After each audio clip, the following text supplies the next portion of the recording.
Alors, on se retrouve désormais dans la seconde partie de notre chapitre sur les États-Unis dans le monde depuis 1945. Cette deuxième partie est beaucoup plus dense, puisqu'elle traite de l'engagement des États-Unis dans la guerre froide, toujours dans cette logique de confronter deux notions importantes, celle de la puissance et celle de la conflictualité. Donc le titre de cette seconde partie est 1947 à 1989, les États-Unis s'engagent dans la guerre froide. Les États-Unis s'engagent dans la guerre froide. La première partie, qui rappellera un peu la partie d'avant, les bornes chronologiques de la Seconde Guerre mondiale, en fait, nous permet de contextualiser la façon dont les États-Unis vont assumer leur lutte contre le communisme et sortir de l'isolationnisme. Donc le titre du grand 2A est le suivant, la lutte assumée contre le communisme, la fin de l'isolationnisme. La lutte assumée contre le communisme, la fin de l'isolationnisme.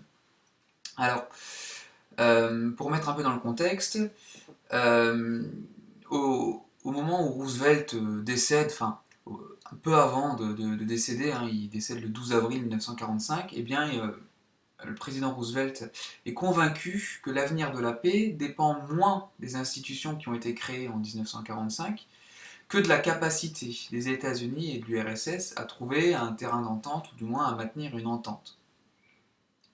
Ça, c'est le point en 1945. Le problème, c'est qu'évidemment, on va très vite arriver à un moment où l'URSS comme les États-Unis vont s'éloigner. L'une des premières phases, donc il y aura à peu près 4 temps dans ce grand A. Donc le premier temps et le suivant, c'est que les États-Unis ne sont pas la seule puissance à être sortie plus forte du conflit, il y a l'URSS. Et dans ce contexte-là, l'URSS n'entend pas se soumettre aux États-Unis. Ayant la sensation d'avoir été hissée au rang de grande puissance, il n'y a pas de raison qu'elle se mette en position de dominer. Du coup, Staline, je rappelle que Staline ne décède qu'en 1953, donc en 1945 il est encore présent. Il hésite à entrer dans le jeu initié, un jeu initié pour garantir la paix lors de la conférence de Téhéran en novembre 1943. Vous voyez, on est encore à ce moment-là dans la guerre. Mais finalement, il voit un moyen de faire valider dans ce contexte de, comment dire, de maintien de l'entente amorcée à la fin de la Seconde Guerre mondiale, il voit un moyen finalement de valider quelque chose qui se passe depuis plusieurs années déjà, c'est cette espèce de zone tampon qui est constituée par tous les pays européens. Donc je rappelle qu'une zone tampon, c'est vous avez deux puissances et puis vous avez une espèce de zone intermédiaire. Donc vous avez les États-Unis, vous avez l'URSS, et puis vous avez en Europe occidentale des pays proches de l'URSS qui sont rentrés dans le giron direct du régime de Moscou, mais vous avez dans les pays, je dirais, d'Europe occidentale, la France, l'Italie, eh bien vous avez des partis communistes. Des partis communistes qui sont tout de même très influents. Hein. Je rappelle, ne serait-ce qu'en France, que le Parti communiste a développé des réseaux de résistance et a considérablement participé à la résistance contre le régime nazi. Donc on a une présence assez forte du Parti communiste, pour l'exemple en France. Et cette présence du communisme, soit directement au sein du pouvoir de l'État, soit par des partis communistes alliés, si je puis dire, à Moscou, eh bien, on a ce qu'on appelle un glacis de sûreté en Europe occidentale au bénéfice de Moscou. Et ces partis communistes sont contrôlés par une espèce d'association de partis communistes sous la houlette de Moscou qu'on appelle le Cominform. Le Cominform, qui existe entre 1947 et 1956. Et donc ça va être le premier point de divergence avec les États-Unis. D'autant plus que en 1945, eh bien, Roosevelt, qui décède en 1945, est remplacé par un autre président de la République qui s'appelle Harry Truman. Et Harry Truman a une autre vision de cette puissance américaine et de ce rapport de force avec l'URSS. Donc le deuxième aspect, eh bien, c'est que dès la fin de la Seconde Guerre mondiale, dès le 2 septembre 1945, eh bien, s'ouvre une ère fondée sur les capitaux, sur l'industrie, sur les armées, sur l'arme nucléaire. Et les États-Unis ont le sentiment qu'ils peuvent piloter le monde, d'accord, avec leurs capitaux, avec leur industrie, avec leur armée, avec cette arme nucléaire qui, à ce moment-là, ils sont les seuls à l'avoir. Eh bien, ils ont le sentiment qu'ils peuvent piloter le monde. De ce fait, eh bien, la lutte contre le seul vrai concurrent du monde, à savoir l'URSS, eh bien, semble comment dire, inévitable. Il faut lutter contre ce concurrent. D'accord. Et donc les États-Unis sortent de ce qu'on appelle l'isolationnisme à ce moment-là. C'est-à-dire qu'ils refusent désormais de rester passifs par rapport à ce qui se passe dans le monde. Ils deviennent du coup acteurs au-delà de leurs propres frontières. Troisième élément, troisième point, troisième acte, c'est évidemment le cas de l'Allemagne. D'accord. L'Allemagne, vous savez que à la conférence de Yalta en février 1945, l'Allemagne est divisée en 4 zones d'occupation, et dans la partie est, la zone soviétique, eh bien, on a le général Yukov, alors ça s'écrit J-O-U-K-O-V ou I-O-U-K-O-V, donc le général Zhukov, qui était celui qui avait brisé la Wehrmacht lors comment dire, de l'entrée en Allemagne et en Berlin par le front Est. Eh bien lui, il met en place une administration d'occupation qui comprend près de 30 000 personnes du côté de l'Allemagne de l'Est. Et cette administration d'occupation a toute autorité sur les administrations allemandes. Alors que du côté occidental, du fait qu'on a les Anglais, les Français, les Américains, les décisions tardent à être prises, et donc du coup il y a un petit déséquilibre qui ne fait qu'accroître, si vous voulez, l'antagonisme naissant entre l'Est, enfin l'URSS, et puis l'Ouest, le bloc de l'Ouest, c'est-à-dire les États-Unis et ses alliés. Enfin, et c'est l'année la plus importante, l'année 1947, c'est l'affirmation, si vous voulez, de cette rupture. On a une rupture idéologique. En 1947, une rupture idéologique. Pourquoi? Qu'est-ce que cela signifie? Je vous rappelle que idéologique, c'est ce qui est lié à un ensemble de normes, d'idées, de valeurs liées ici véritablement à une politique, à une économie, à une culture. Et du côté américain, l'idéologie qui est défendue, c'est celle qu'on appelle la doctrine Truman. Et cette doctrine Truman, fondée évidemment sur une économie capitaliste, libérale, etc., qui met en avant la démocratie. On verra que l'URSS met aussi également une démocratie populaire. Vous avez une doctrine Truman qui se résume par cette expression, celle de l'endiguement. En anglais, c'est containment. Donc la doctrine dite de l'endiguement. Et l'endiguement, c'est-à-dire bloquer, hein, faire des digues pour empêcher quoi? Eh bien l'expansion du communisme au niveau mondial. Donc le contexte, c'est quoi? C'est que pour Staline, à ce moment-là, l'opposition avec le capitalisme est irrémédiable. Et en réaction, Truman, dans un discours en mars 1947 au Congrès, donc auprès de toutes les institutions politiques, décisionnelles, législatives des États-Unis, eh bien, il fait un discours où il met en avant cette politique du containment, de l'endiguement du communisme. Et donc on est là, avec ce quatrième point, vraiment au moment où les États-Unis sortent de leur isolationnisme et s'engagent hors de leur continent dans un contexte théoriquement de paix. Hein, alors que pendant la Seconde Guerre mondiale, ils étaient sortis, mais c'est un contexte de guerre. Là, il n'y a pas de déclaration de guerre qui a été signée de la part des États-Unis ou de l'URSS. Voilà pour la première partie de ce grand 2. Et donc du coup, on va s'intéresser désormais, dans une partie B qui est quand même assez longue, assez dense, on va s'intéresser aux multiples outils qui servent à renforcer la puissance américaine. Alors c'est le titre du grand B, deux multiples outils pour renforcer la puissance américaine. Ou ici, deux, c'est pas un chiffre, hein, c'est de multiples outils pour renforcer la puissance américaine. Alors, si la guerre froide apparaît aujourd'hui comme le fruit d'un antagonisme profond entre deux idéologies fondamentalement opposées, euh, on se rend compte que finalement la guerre froide elle a surtout comme objectif principal l'affirmation de leur puissance. Chacun de ces puissances, que ce soit l'URSS ou que ce soit les États-Unis, veulent profiter de quelque chose d'assez clair et net, c'est de la faiblesse de l'Europe, qui sort de la guerre, qui est détruite, qui doit se reconstruire, qui est idéologiquement coupée en deux entre les tenants d'une politique libérale, de démocratie libérale à l'américaine, en tout cas influencée par les États-Unis, et les différents mouvements communistes, socialistes qui trouvent en tout cas matière à penser du côté de l'URSS. Alors on peut s'intéresser, dans le cas des États-Unis, on peut se poser une question assez simple qui est de quelle façon les États-Unis vont-ils renforcer leur puissance. Et donc là on va avoir à peu près trois grands points à développer. Alors le premier point qui est quand même très simple, c'est celui de l'installation des armées américaines sur le sol européen. Le premier point, comment renforcer leur puissance, les États-Unis installent leur armée à différents endroits, dans des espaces et des points stratégiques de l'Europe, afin d'endiguer évidemment la pression de l'URSS.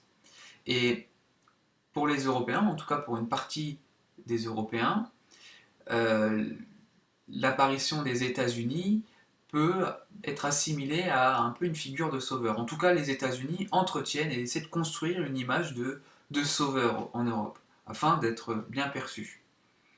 Et dans ce contexte de présence militaire américaine, on rentre dans un jeu avec l'URSS qui est un peu, comment dire, qui peut monter un peu crescendo, c'est-à-dire que plus les communistes vont agir, puisque eux également ils vont placer leurs armées sur des points stratégiques d'Europe centrale et de l'Est, et bien, au plus les États-Unis vont vouloir accroître leur propre puissance militaire pour rivaliser.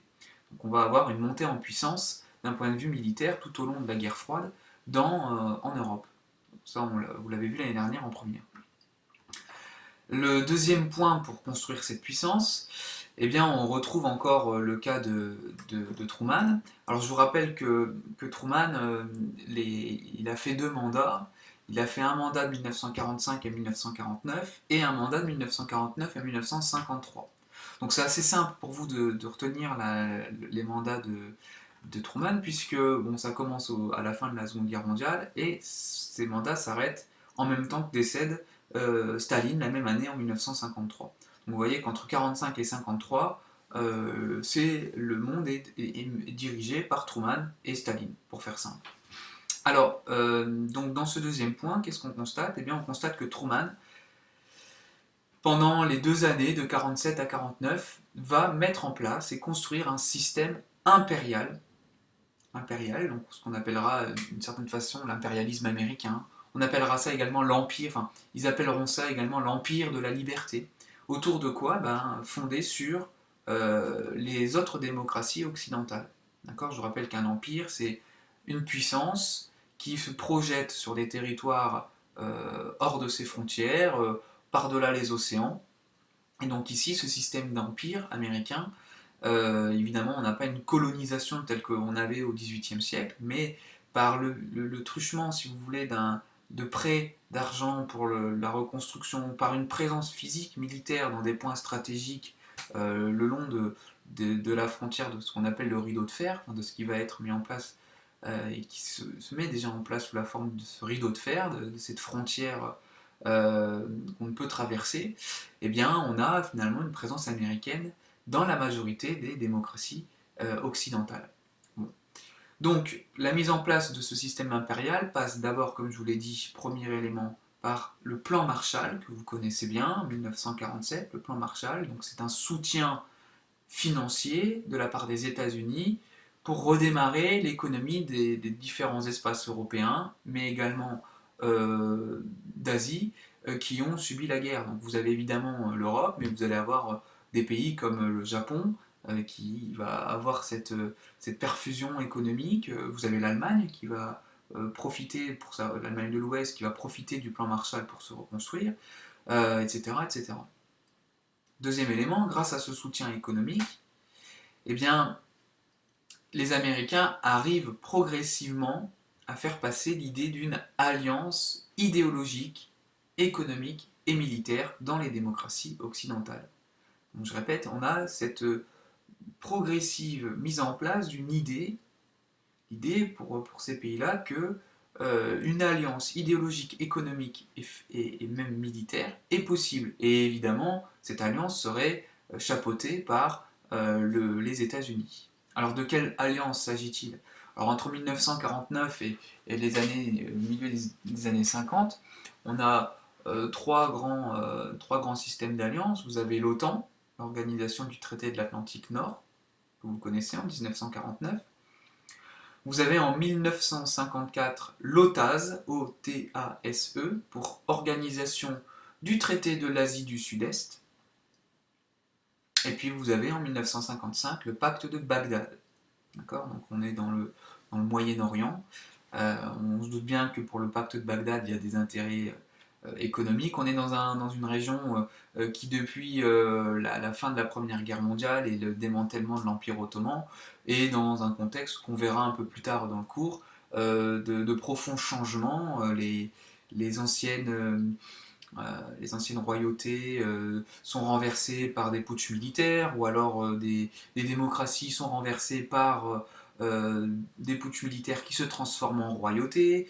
Vous avez toujours cet héritage qui fut pendant très longtemps celle de l'Empire britannique, d'accord, et sous fond de quoi? Bah, sous fond de réserves de pétrole, hein. Je vous rappelle que le XXe siècle, on découvre au début du XXe siècle l'importance croissante de cette énergie, et au lendemain de la Seconde Guerre mondiale, dans ce contexte de, de conflits un peu informels, économiques, où il faut être capable de produire beaucoup au niveau militaire, au niveau économique, culturel, on se rend compte que finalement, eh bien, l'usage de l'énergie, des hydrocarbures est indispensable. Donc ce pacte de Bagdad qui voit ces pays assez récents, hein, comme l'Arabie, enfin ce qui viendra l'Arabie Saoudite, vous avez l'Irak, vous avez l'Iran, etc. Hein, l'Irak, l'Iran surtout, bah, sont des pays qui vont passer vers comment dire, sous contrôle américain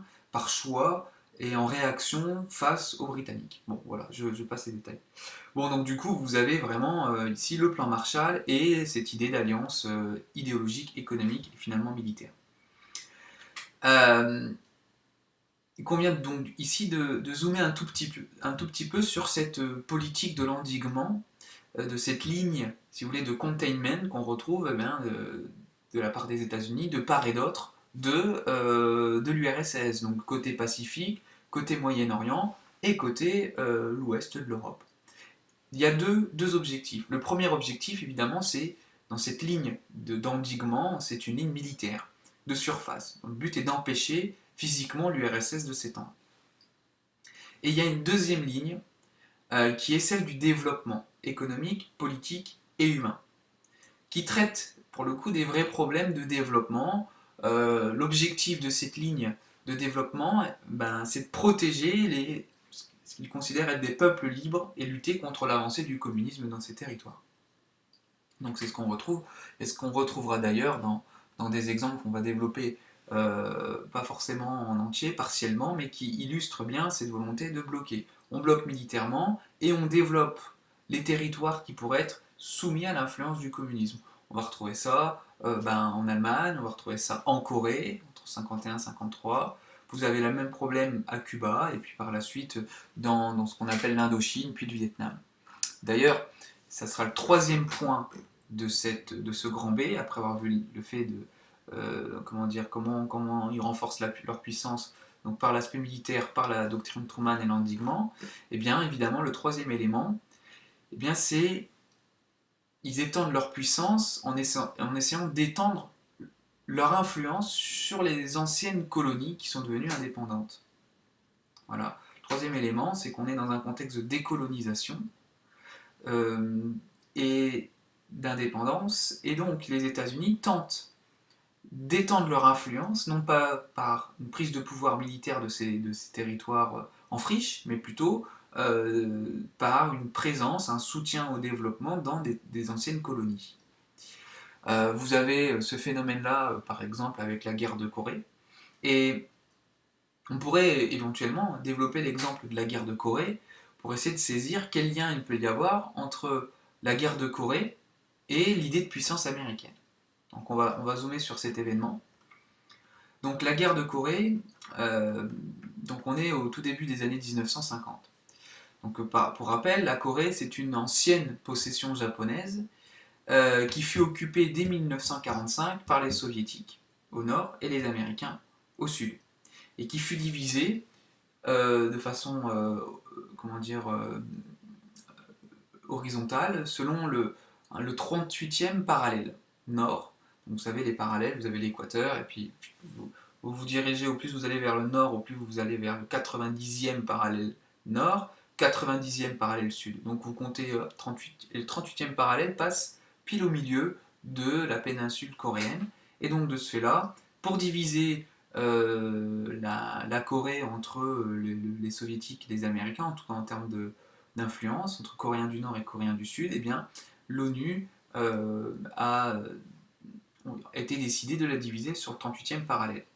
Mais le 25 juin 1950, les Nord-Coréens lancent une vaste offensive vers la Corée du Sud. L'ONU va évidemment condamner la Corée du Nord. Donc, pour réagir, l'ONU, qui je le rappelle, est une institution qui a été bien lancée par les Américains, même si vous le savez que siège au Conseil permanent de sécurité de l'ONU l'URSS, hein, donc ça va être un autre problème qui n'est pas forcément traité dans ce chapitre, mais en tout cas qui va comment dire, bloquer souvent la situation de la résolution des conflits. Bon, l'ONU décide de mettre en place en Corée une armée essentiellement dirigée par un général américain qui s'appelle MacArthur, comme les magasins MacArthur. Donc en septembre 1950, les communistes dominent toute la péninsule. Et les armées de Corée du Sud vont reprendre l'offensive avec l'aide de l'ONU et quelque part des Américains. Et la capitale de Corée du Nord va tomber entre leurs mains. Du coup, la Chine communiste va entrer dans le conflit au moyen de milliers de volontaires chinois. Et c'est ainsi que l'armée américaine va devoir se replier, puisque les Américains ne peuvent pas envoyer des millions d'hommes là-bas. Donc, le contexte ici qui est très important, c'est le contexte d'une probable nouvelle guerre mondiale. Le monde croit qu'une nouvelle guerre mondiale va éclater, et le général MacArthur, qui sait que les États-Unis ont à leur disposition l'arme atomique, souhaite élargir le conflit non plus qu'à la Corée du Nord, mais également à la Chine, en utilisant la bombe atomique. Ce que Truman refuse. Donc le 27 juillet 1953, donc la guerre elle dure de 50 à 53, un armistice est signé sur le 38e parallèle, à Panmunjom, bon ça peu importe le nom du lieu-dit, donc sur le 38e parallèle, pour ceux qui veulent noter, Pan, P-A-N, Moon, M-U-N, John, J-W. Et la guerre de Corée se stabilise ici, d'accord? Et c'est, pour le coup, la guerre de Corée, un conflit typique de la guerre froide où les grandes puissances sont intervenues indirectement dans le conflit. Il n'y a pas eu de tension directe entre les États-Unis et l'URSS. Alors, pourquoi on peut dire que cette guerre de Corée est finalement très liée à l'idée de puissance américaine? Quels sont les liens qu'on peut faire entre cette guerre de Corée, et donc la guerre froide, et l'idée de puissance américaine? Bien, le premier élément, c'est qu'on est dans le contexte de la guerre froide. Donc on a un antagonisme entre deux grandes puissances. Et les deux puissances, américaines et URSS, veulent absolument neutraliser leurs concurrents. D'accord? Donc il y a la volonté d'être la seule superpuissance. Donc déjà, cette guerre de Corée fait un premier lien. Volonté d'être la seule superpuissance. La guerre froide, deuxième lien, c'est un modèle contre un autre modèle. Et les États-Unis considèrent être le meilleur modèle de développement économique et social. Du coup, dans ce contexte-là, comme l'URSS apparaît comme un contre-modèle, menaçant leur modèle économique, la guerre de Corée revêt un intérêt économique et stratégique pour les États-Unis. D'autant plus que, comme la Corée est un territoire qui est très loin, il faut arriver à bloquer et à gérer ce territoire, en faire une démocratie capitaliste, ou en tout cas idéologiquement alliée aux États-Unis, Parce que les moyens techniques ne permettent pas aux États-Unis d'envoyer des bombes atomiques comme ils veulent sur tous les territoires du monde, puisque la distance est trop grande. Donc il faut, plutôt que de tirer à distance, il faut implanter le modèle idéologique américain sur ces territoires. Voilà. Donc on a une expansion de la puissance qui se fait comme ça. Troisième élément, cette guerre de Corée a été suivie par le monde entier. Donc le monde devient spectateur, devient témoin de la puissance. Et donc il faut, pour les États-Unis, montrer la puissance. Voilà, donc on est dans un contexte assez important. Hein. Le XXe siècle, c'est l'émergence de ce qu'on appelle le village planétaire. Hein. L'idée que le système d'arbitrage traditionnel ne fonctionne plus trop. Il y a ce rapport de puissance. Un pays, même éloigné de plusieurs milliers de kilomètres de la Corée, eh bien, sait que si ça dégénère en Corée, il peut y avoir des incidences sur son pays. Donc, ce conflit apparaît comme une démonstration des rapports de force de ces puissances. Le monde est témoin de la puissance, troisième point. Et c'est ce qui renvoie du coup toujours à ce troisième point, c'est l'idée qu'on on a affaire dans cette guerre de Corée à comment dire, à une crise mondiale, même si ça se situe seulement en Corée. Finalement, c'est la fin des politiques étrangères traditionnelles, dans le sens où un acte politique peut avoir des répercussions à l'échelle du monde, et on a l'idée que le monde se restreint. Et à mesure que le monde se restreint, apparaît malgré tout des puissances dominantes. C'est un lien, encore une fois, avec l'idée de puissance américaine, puisque cette guerre de Corée n'est ni plus ni moins pour les États-Unis qu'un moyen de stabiliser une ligne d'endiguement. Voilà. Donc on est encore dans cette protection de la zone d'influence américaine. Et enfin, cinquième élément, eh bien, cette guerre de Corée permet de montrer ou de développer l'économie américaine. C'est-à-dire que les États-Unis ont cette chance, dans ce contexte-là, d'avoir une économie qui leur permet de développer les autres facettes de leur puissance. Ce qui fait qu'ils deviennent une puissance complète à mesure que se développe la guerre froide. Et dans ce contexte de la guerre de Corée, ça se développe un peu à ce moment-là. Hein. Donc cette idée d'une puissance qui soit militaire, technologique, financière. Donc c'est ce qu'on appelle le hard power dont j'ai parlé précédemment. Et puis vous avez l'aspect culturel, ce qu'on appelle le soft power. D'accord ? Donc l'idée de développer et de diffuser cette American way of life, cette vie à l'américaine, qui est finalement un facteur de puissance. Voilà.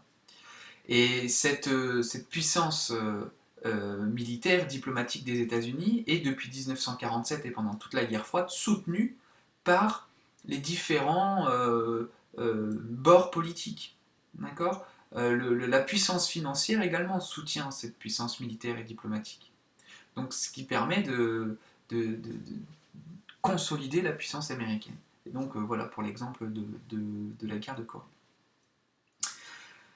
Enfin, dans ce grand 2, le grand C. Donc c'est la question des doutes qui se sont finalement immiscés, qui se sont développés jusqu'à la victoire finale. Donc le grand C, hein, c'est un titre assez clair, des doutes avant la victoire finale. Alors, dans un premier temps, donc là il y aura 3 petits points dans ce grand C. Le premier point, c'est que pour les États-Unis, la guerre froide devient progressivement ce qu'on pourrait surnommer sous l'expression le tout militaire. La guerre froide devient le tout militaire. C'est-à-dire que, premier élément, vous avez en 1945 ce qu'on appelle en anglais le National Security Act. National Security Act. Donc la mise en place de certains organismes qui visent à protéger la sécurité nationale. Qu'est-ce qu'on a créé en 1947 dans ce contexte-là ? Vous avez la CIA, vous avez ce qu'on pourrait appeler un conseil de sécurité nationale, qui a pour but de coordonner les relations avec l'étranger. Et puis vous avez une structure qui ressemble un peu au département de la défense, qui est créé en 1949, avec des compétences d'armée de l'air, d'armée de terre, d'armée marine, etc., etc. Donc le National Security Act en 1947 qui met en place et qui crée différents organismes visant à protéger militairement les États-Unis. Le deuxièmement, évidemment, c'est l'armée. L'armée américaine, en 1948, c'est 1,5 million d'hommes. C'est quand même beaucoup. Le troisième élément, et le plus important, c'est évidemment le développement d'un complexe militaro-industriel, puissant, bien protégé, secret. D'accord? Il n'est pas ouvert aux étrangers, ce qui permet de développer une expression qu'on appelle l'intelligence économique. Les Américains développent, au début de cette guerre froide, les signes d'une intelligence économique, visant à cacher leurs découvertes. Puis bon, vous savez, ce sont tous ces secrets, la zone 51, les extraterrestres, etc., toutes ces fables qui se sont développées autour de cette intelligence économique, puisque les Américains ont caché, tout en étant en injectant énormément de capitaux dans ces complexes militaires, industrialo-militaires. Donc du coup, vous avez ici le tout militaire s'incarne par ce développement du complexe militaro-industriel. Deux entreprises qui reçoivent des crédits colossaux tout au long de la guerre froide dans ce contexte-là, la NASA et puis Boeing. D'accord?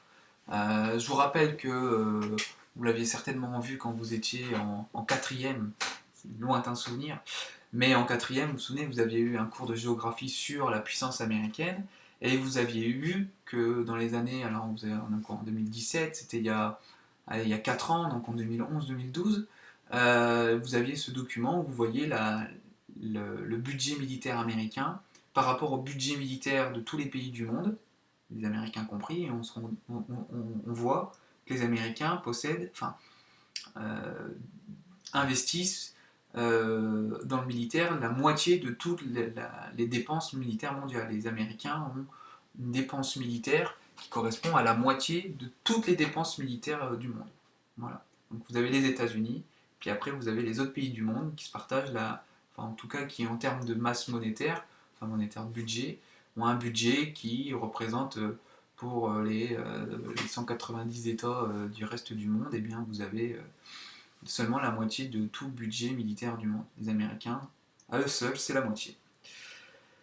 Voilà. Et ce développement du complexe militaro-industriel se place dans ce qu'on appelle une course à l'armement avec l'URSS. Vous savez que dans le contexte de la guerre froide, il y a le tournant des années 1949-1950. Pour les Américains, à ce moment-là, il y a quand même plusieurs choses. Déjà la Chine, qui devient communiste. Donc premier gros problème. Je rappelle que la Chine a participé à la guerre contre les nazis. C'est pour ça que la Chine a son siège permanent dans le Conseil de sécurité. Vous avez en 1949 les soviétiques qui déclenchent leur première bombe nucléaire. Donc ça veut dire que en 1949, les Américains ne sont plus la seule puissance nucléaire du monde.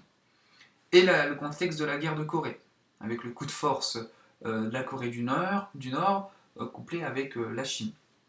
Donc, cela montre, dans ce contexte-là, que l'assurance de rester une puissance ne peut pas se faire avec des coûts modérés. Il va falloir mettre beaucoup d'argent dans l'armement. Donc on a deux tendances ici. Bon, si vous retenez, c'est bien. Sinon, au moins retenez l'idée principale. C'est qu'on a du coup un développement des armes qui repart de plus belle à partir des années 53. Vous avez deux doctrines qui vont se succéder. La première doctrine qui se place entre 53 et 61, donc c'est la présidence du successeur de Truman, Eisenhower. Et Eisenhower suit la doctrine Dulles, D-U-2-L-E-S, la doctrine Dulles, D-U-2-L-E-S. Et cette doctrine, c'est quoi? C'est la représaille massive. Si vous vous faites attaquer, si les États-Unis se font attaquer ou un point stratégique se fait attaquer, représailles automatiques massives militaires. Évidemment, on imagine très bien dans ce contexte-là la peur que cela peut générer au niveau mondial, comme je l'ai suggéré juste avant. Du coup, en 61, Eisenhower quitte le pouvoir et il est remplacé par un président que vous connaissez qui est Kennedy. Je rappelle que Kennedy c'est 61-63, il se fait assassiner en 63. Et lui, il a une politique militaire inspirée par son secrétaire McNamara. Et c'est une politique de riposte plus graduée. Voilà, donc c'est assez transparent, gradué, c'est-à-dire qu'on ne va pas balancer toute la sauce d'un coup, on va essayer de voir si on ne peut pas apporter une réponse militaire qui soit d'abord proportionnelle au danger, enfin en tout cas à la menace, voir si un petit peu de menace peut suffire, un peu de réponse, un peu de représailles peut suffire à calmer la situation avant, plutôt que d'envoyer massivement l'armement. Voilà, donc ça c'était le premier élément de cette partie C, donc des doutes avant la victoire finale. Donc on a si des doutes, hein, s'il y avait l'idée de riposte, etc., ces doctrines qui se succèdent montrent bien que les États-Unis cherchent encore une réponse appropriée face comment dire, au danger soviétique. Deuxième point, eh bien, c'est qu'à partir des années 1970, la toute-puissance américaine est très très largement questionnée, remise en cause. Il y a une année à retenir, c'est évidemment une année charnière, c'est celle de 1979, qui est pour les Américains une année désastreuse. Désastreuse parce qu'ils perdent deux alliés, le Nicaragua et l'Iran. Nicaragua, Iran. On aura l'occasion d'en reparler, notamment de l'Iran, parce qu'on va travailler sur le Proche et le Moyen-Orient, enfin plus le Proche-Orient, mais je donnerai quelques mots quand même sur l'Iran. À ce moment-là, où on a des changements politiques, une remise en question de l'influence américaine, et voilà, c'est la fameuse révolution islamique en Iran. En 79, c'est Persepolis. Je ne sais pas si vous avez eu l'occasion de lire cette BD ou de regarder le film d'animation sur Persepolis, où on a un changement dans la société, mais qui est aussi une réaction à la présence américaine, en tout cas à l'influence américaine. Vous avez l'invasion, toujours en 1979, de l'Afghanistan par les soviétiques. Donc là aussi, un moment assez douloureux pour leur politique d'endiguement et également pour les enjeux de préservation d'accès à des ressources d'hydrocarbures. Et puis vous avez différents échecs, donc évidemment en Iran, en Nicaragua, en Amérique du Sud, mais vous avez également l'échec du Vietnam, donc dans la péninsule indo-chinoise. D'ailleurs, l'exemple de la guerre du Vietnam est assez parlante. Donc, bon, ça se termine pas en 79, hein, ça se termine en 75, la guerre du Vietnam. Donc les États-Unis échouent à mettre en place au Vietnam leur politique de containment. Pourquoi? Parce qu'ils ont surtout avancé la ligne, vous savez, il y avait deux lignes, la ligne militaire et la ligne de développement économique et social. Et ils ont tout misé sur la ligne militaire. Et ils ont sous-supporté, enfin ils n'ont pas assez porté la dimension de développement. Et donc, le problème, c'est que la ligne militaire, ça sert à régler ce qu'on pourrait appeler l'agitation de surface, les conflits, les dangers militaires, politiques, je dirais, qui se font dans un temps court. Mais tous les problèmes structurels, les problèmes dans un temps long, les problèmes profonds ne peuvent se régler qu'avec une approche de développement, une approche avec des solutions non militaires, mais plutôt d'ordre économique, d'ordre social. Et donc, eh bien, dans ce contexte-là, les populations vietnamiennes ne pouvaient pas soutenir les États-Unis dans la mesure où ils étaient responsables uniquement de dommages humains, de dégâts matériels, de dégâts même, je dirais, environnementaux. Et donc, les Vietnamiens sont forcément retournés contre les États-Unis. Et dans ce contexte-là, vous avez en plus le Vietnam du Nord qui met en place une guerre assez originale, qui est ce qu'on appelle une guerre asymétrique. C'est-à-dire que c'est une guerre qui oppose une force armée d'un État avec des combattants qui sont matériellement très insignifiants, mais qui connaissent bien le lieu où ils sont. Ils connaissent les points faibles de l'armée et ils vont les utiliser contre leur adversaire, et souvent dans un but religieux ou dans un but politique.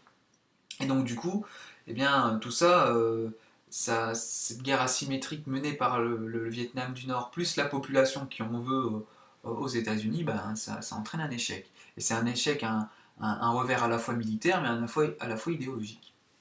Pour autant, troisième et dernier point de ce grand C, ben, pour autant, même si cette toute-puissance américaine elle est questionnée, elle n'est pour autant, enfin, elle n'est, comment dire, elle n'est pas remise en cause. Voilà, on pourrait dire, si on avait marqué grand 2, la toute-puissance américaine est questionnée à partir de la fin des années 70, on pourrait mettre 3 points de suspension, et puis démarrer notre troisième petit point en mettant 3 points de suspension sans pour autant être remise en cause. Donc la toute-puissance américaine, petit 3, n'est pas remise en cause malgré tout. Pourquoi? Eh bien parce que les Américains vont savoir diversifier leurs outils de contrôle sur le monde. Ils ne vont pas rester dans le tout militaire jusqu'en 1991. Ils vont rajouter d'autres éléments. Le militaire est important, hein, mais attention. Qu'est-ce qu'on a? Eh bien, on a la diversification des outils de contrôle du monde, comme par exemple la création d'Internet. On a le programme IDS, Initiative de défense stratégique, qui fait également écho à un autre programme qu'on appelle le réseau Échelon. Donc programme IDS et programme Échelon. Programme Échelon, c'est un peu secret, on ne sait pas trop. Enfin, les tenants, les aboutissants de ce projet sont quand même, enfin, de ce réseau est assez flou, forcément puisque c'est un réseau secret. Mais en gros, l'idée c'était de pouvoir intercepter et d'écouter les communications de l'adversaire. Voilà. Et cette histoire de réseau échelon, bah, c'était des sous-marins qui allaient sous l'eau, qui récupéraient qui se branchaient sur les câbles de téléphone.